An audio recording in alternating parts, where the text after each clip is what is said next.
Hi friends, நம்மளோட எல்லாரோட வீட்லேயும் கண்டிப்பாக நம்ம சாம்பிராணி தீபம் போடுவோம் இல்லையா?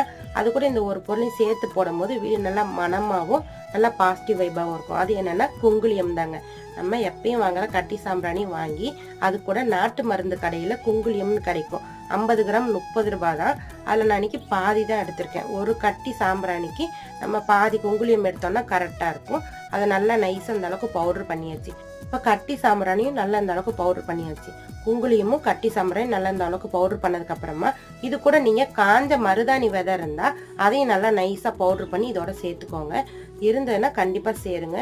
வீட்டுல நம்ம இந்த மூணையும் சேர்த்து நம்ம சாம்பிராணி தூபம் போடும்போது வீடு நல்லா வாசனையாகவும் நல்லா பாசிட்டிவ் வைபாவும் இருக்கும். நம்ம பவுடர் பண்ணி வச்ச குங்குளியமும் கட்டி சாம்பிராணி ஒரு பிளாஸ்டிக் டப்பால போட்டு வச்சாச்சு. இது கொஞ்சமா போட்டாலே நல்லா புகை வரும். வீடும் நல்லா மனமாவும் இருக்கும். இந்த வீடியோ உங்களுக்கு கண்டிப்பா பிடிச்சிருக்கும்னு நினைக்கிறேன். நம்ம சேனலுக்கு சப்ஸ்கிரைப் பண்ணுங்க. தேங்க்ஸ் ஃபார் வாட்சிங்.